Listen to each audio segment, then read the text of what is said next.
दोस्तों नमस्कार। दोस्तों मैं विमल शाही आप सभी लोगों का अपने चैनल में स्वागत करता हूं और उम्मीद करता हूं कि आप लोग सब लोग स्वस्थ होंगे एवं मस्त होंगे। सभी राष्ट्रवादियों और सनातनियों से ये निवेदन रहेगा कि आप लोग मेरे चैनल को सब्सक्राइब कर लीजिए और वीडियो को लाइक एवं शेयर भी कीजिए। दोस्तों हम लोग बात करने जा रहे हैं आज एक ऐसे मुद्दे पर जिसने इस देश के न्याय व्यवस्था को झकझोर के रख दिया है और अगर आज इसके ऊपर आवाज नहीं उठाई जाती है तो आने वाली पीढ़ियां जो है हमें कोसेंगी, हमें गालियां देंगी। तो उसी बारे में आज हम लोग डिस्कस करने जा रहे हैं। तो समझने का कोशिश करते हैं कि पूरा मामला क्या है और इस मामले में इतना बवाल क्यों मचा हुआ है। तो दोस्तों ये पूरा मामला है तमिलनाडु के एक छोटे से पहाड़ी है। उस पहाड़ी का नाम है थिरुपरम कुंड्रम पहाड़ी और उस पहाड़ी पर कई शताब्दियों से एक प्रथा है कि कार्तिक के किसी एक दिन पर वहां पर कार्तिकेय दीपम जलाने का परंपरा है और कालांतर में उसी पहाड़ी पर उसी मंदिर के पैरेलल में एक मस्जिद या दरगाह का निर्माण कर दिया गया और यहां तक तो ठीक था। उसके बाद से जो है यहां तमिलनाडु में भी स्टालिन की सरकार है जो कि एक सेकुलर सरकार है। इस देश में सेकुलरिज्म का क्या मतलब होता है ये अब किसी को बताने की जरूरत नहीं है।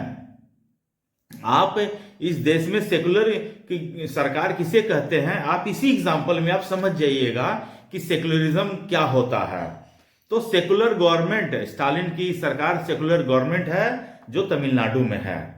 उन्होंने क्या किया कि इस थिरुपरम कुंड्रम पहाड़ी पर जो कार्तिकेय दीपम जलाने की जो परंपरा थी उस पर रोक लगा दिया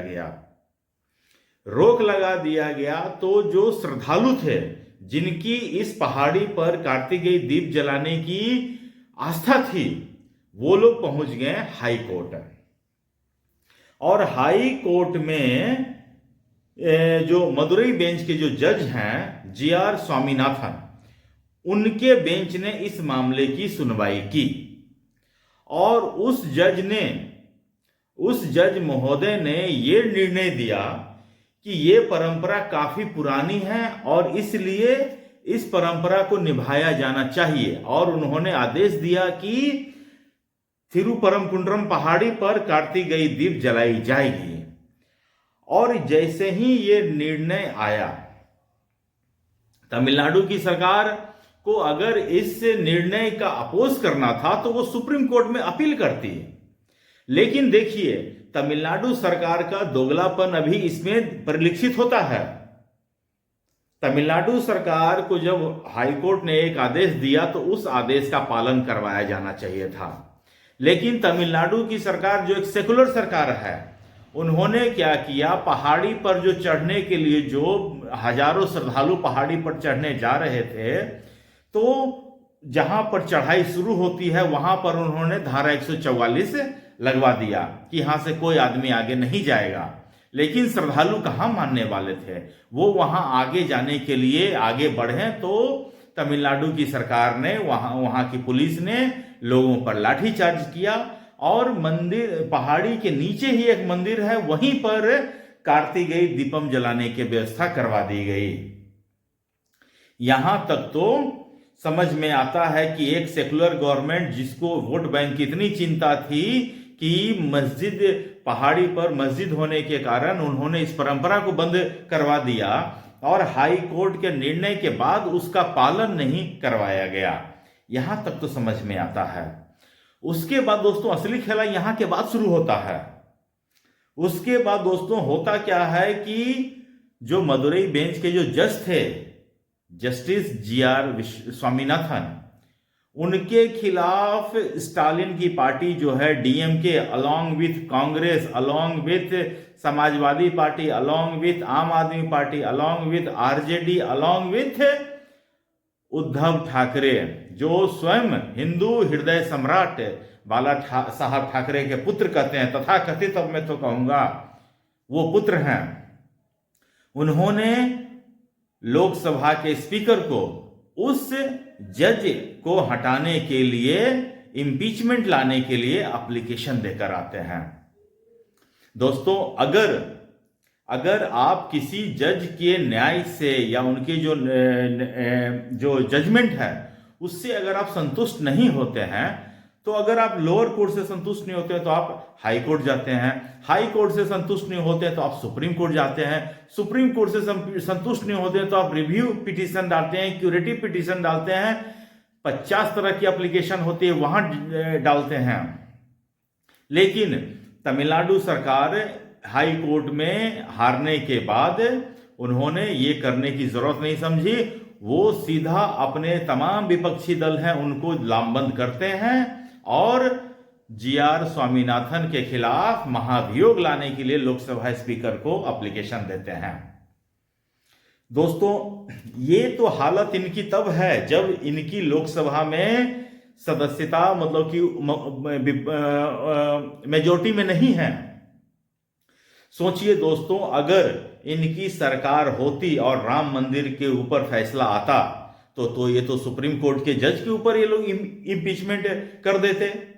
यही होता ना, सुप्रीम कोर्ट के राम मंदिर के निर्णय के बाद सोचिए कितना स्मूथली प्रोसेस हुआ। लेकिन यही अगर कांग्रेस की सरकार रहती तो मुझे लगता है कि स्मूथली ट्रांजिशन नहीं होता, उनके खिलाफ भी इंपीचमेंट लाने की कोशिश होती।